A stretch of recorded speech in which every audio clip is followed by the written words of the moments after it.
তাদের এগুলো বানানো হবে তার জন্য। এগুলো কি ফুল? এগুলো রূপসী। রূপসী।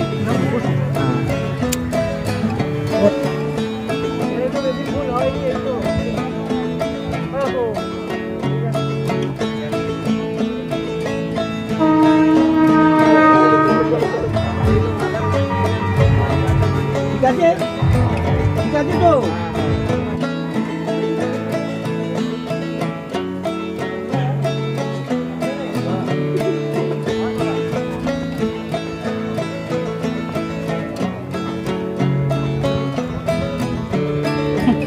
এই যে এই ফুলগুলো আমরা কিনলাম, এবার আমাদের বাড়ি ফেরার পালা।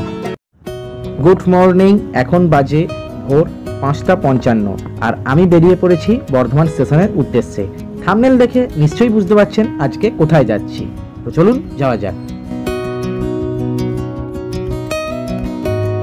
এখন আমি দাঁড়িয়ে আছি বর্ধমান জংশনে, আর এই আমাদের ট্রেন প্ল্যাটফর্ম নাম্বার 3 থেকে দিয়ে দিয়েছে, যেটা করে আমরা যাব হাওড়া স্টেশন। ঘড়িতে এখন সময় সকাল 6:40 আর আমাদের ট্রেন নির্ধারিত টাইমেই ছাড়লো।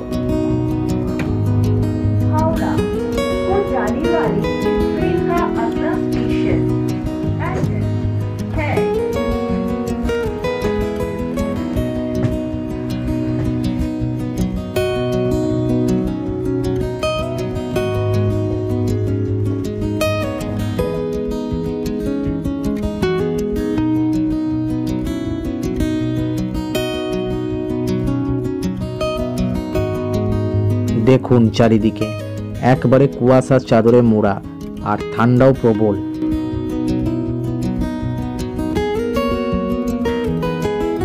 ঘড়িতে সময় এখন সকাল 8:50 আর আমরা এসে পৌঁছালাম হাওড়া জংশনে। ট্রেন লেটের জন্য আমরা আগের ট্রেনটি অর্থাৎ হাওড়া থেকে মিদনাপুর যাওয়ার আগের ট্রেনটি আমরা মিস করলাম, এবং তার পরের ট্রেনটি আমরা এখন সবে চাপলাম।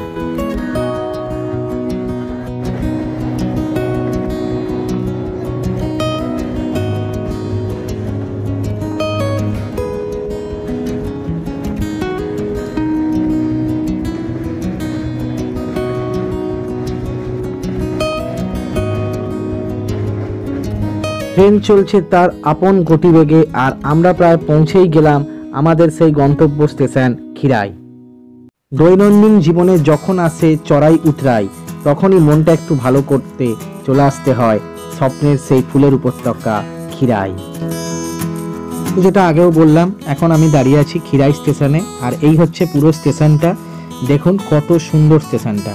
আর এই যে আমাদের ট্রেন থেকে আমাদের সাথেই আরও অনেক যাত্রী নামলো এই খিরাইয়ের ফুলের উপত্যকাকে নিজের চোখে চাক্ষুষ করবে বলে। তো চলুন আর বেশি দেরি না করে আমরাও এবার রওনা দিই। তো এখন আমরা এই 1 নাম্বার প্ল্যাটফর্ম থেকে একবারে প্ল্যাটফর্মের শেষ দিকে এসে এই একটা অস্থায়ী রাস্তা, যেটা এখানকার গ্রামবাসীরাই বানিয়েছেন ওই ফুলের উপত্যকায় যাওয়ার জন্য। তো এই দিক দিয়ে আমরা নেমে যাব, এবং আমরা এখানে নেমে যেটা পাবো অটো বা টোটো কিছু করে নেবো, তারপর আমরা সেই ফুলের উপত্যকায় যাব। আপনারা স্টেশন থেকে বেরিয়েও এরকম বিভিন্ন রকমের ফুল দেখতে পাবেন, এবং কিছু গাছের চারা মানে ফুল গাছের চারা এবং মেয়েদের মাথায় গোঁজার এই বিভিন্ন রকম ফুলের ব্যান্ড, সেটাও আপনারা এখান থেকেই কিনে নিতে পারবেন। ভাগ্য খারাপ থাকলে যা হয় আর কি, মানে গতকাল বৃষ্টি হয়েছে, তো সেই জন্য এখানকার রাস্তাঘাটও খুব খারাপ। আর আজকে এখানকার লোকাল যারা, তারা ভেবেছেন যে হয়তো আজকে সেরকম এখানে ভিজিটার্সরা আসবেন না, তো সেই জন্য তারা এখানে কেউ টোটো বা যারা এখানে শুনলাম এখানে মারুতি ভ্যান চলে, তো সেগুলো একটাও এখানে আসেনি। তো কি আর করা যাবে, গুগল ম্যাপই ভরসা। গুগল ম্যাপকে দেখে আমরা হাঁটা লাগালাম। রাস্তায় যেতে যেতে চোখে পড়লো এই দাদার দোকান, আর এখানে আপনারা দেখতে পাচ্ছেন যে মেয়েদের মাথার চুলে গোঁজার ব্যান্ড ইনি তৈরি করছেন। রেল লাইনকে ল্যান্ডমার্ক করে হাঁটতে হাঁটতে চলেই এলাম সেই স্বপ্নের দেশ খিরাই। এইখান থেকে মেলা শুরু, এরপর আমরা যাব ওই দিকগুলো। আর আমরাও প্রবেশ করলাম মেলাতে। এই মেলাতে মূলত আপনারা পাবেন বিভিন্ন রকমের ফুল এবং ফুল গাছ রাখার টব এবং বিভিন্ন রকমের খাবারের দোকান।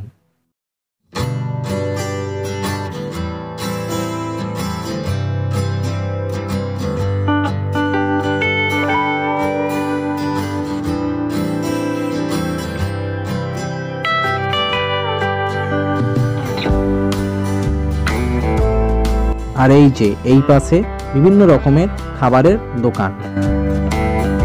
এবার আসি পশ্চিমবাংলার একমাত্র ফুলের উপত্যকা এই ক্ষীরায় আপনারা ঠিক কোন সময় আসবেন।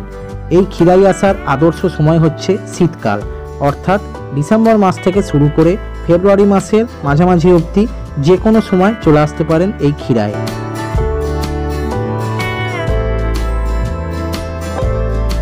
আসুন এবার মেলা ছেড়ে দেখে নেওয়া যাক একটু এই ফুলের ক্ষেতগুলো।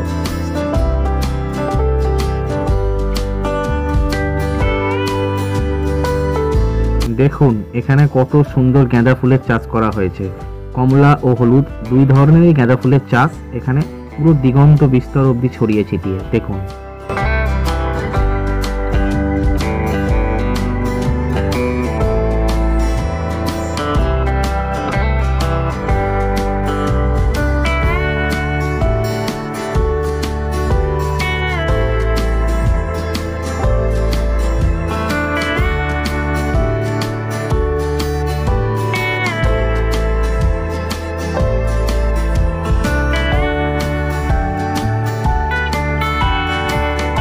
আনা হবে তার জন্য। এগুলো কি ফুল?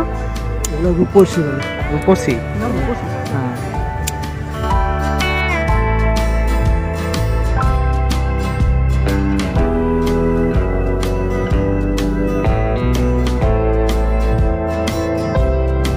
আর এই হলো আমাদের মোরগ ফুল।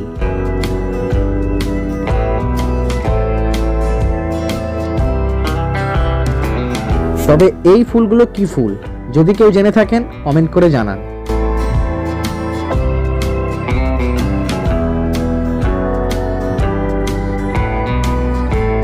আর এই ফুলের ক্ষেত ঘুরতে ঘুরতেই আমি কিনে নিলাম এই গোলাপ ফুলের বুকেটা।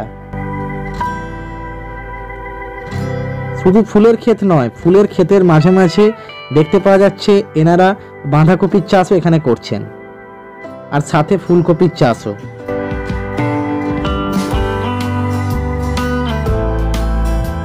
এই দেখুন সাদা চন্দ্রমল্লিকা, অপূর্ব সুন্দর দেখতে লাগছে।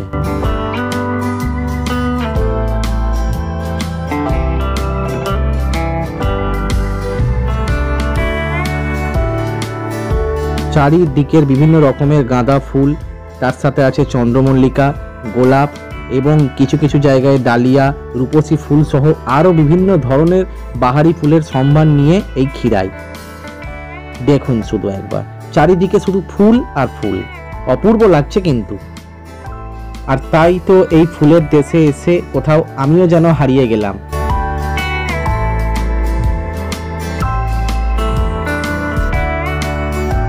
তাই আর দেরি কেন, এই শীতকালের সকালবেলায় আপনারা চাইলে আপনাদের প্রিয় মানুষের সাথে একদিনের ছুটিতে চলে আসতেই পারেন এই ক্ষীরায়।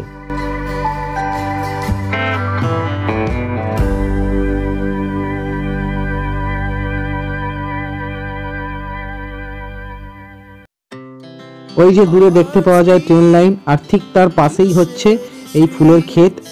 আর এই হচ্ছে কংসাবতী নদী, এর ওই পারেও কিছু কিছু জায়গায় ফুলের ক্ষেত আছে যেখানে চন্দ্রমল্লিকা ও গোলাপের চাষ করা হয়, কিন্তু সময়ের অভাবে আর আমরা ওই দিকে যাচ্ছি না। তাই এই দিকটায় কিছুক্ষণ ঘুরবো এবং তারপর আমরা বাড়ি ফিরে যাব।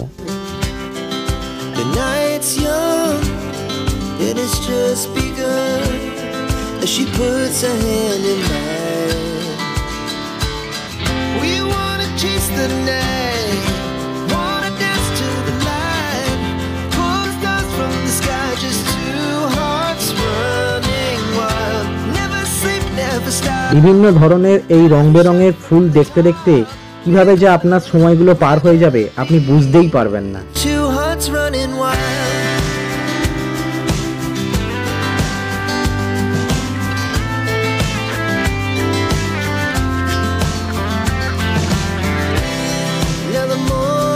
এই যে এই ফুলগুলো আমরা কিনলাম, এবার আমাদের বাড়ি ফেরার পালা। আর এই যে মেলার মধ্যেই একটা খাবারের দোকান থেকে আমরা বিরিয়ানি নিয়ে নিয়েছি। পরিমাণ এবং বিরিয়ানি যথেষ্ট রকমই খারাপ, কিন্তু বাধ্য হয়ে নিলাম। তো খেয়ে নিই ঝটপট, তারপর কথা হচ্ছে।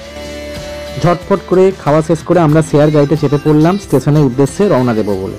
তো চলো যাওয়া যাক। লাল গোলাপের সাথে সাথে আমার আরও দুটো কালার এটা হচ্ছে হলুদ এবং সাদা গোলাপ আমি কিনে নিয়েছি। আর এখন দাঁড়িয়ে আছি খিরাই স্টেশনে ট্রেন ধরবো বলে। আর আগেই দেখিয়েছি এই ফুলগুলোও কিনেছিলাম। তো সব ফুল হাতে নিয়ে এখন দাঁড়িয়ে আছি খিরাই স্টেশনে। তো এইবারের মতো খিরাইকে বাই বাই জানিয়ে আমরা ট্রেনে চেপে পড়ছি এবং আশা রাখবো পরে আবার কোনো এক সময় এই খিরাইয়ে আসবো, কারণ অসাধারণ অভিজ্ঞতা নিয়ে আমরা আজকে বাড়ি যাচ্ছি।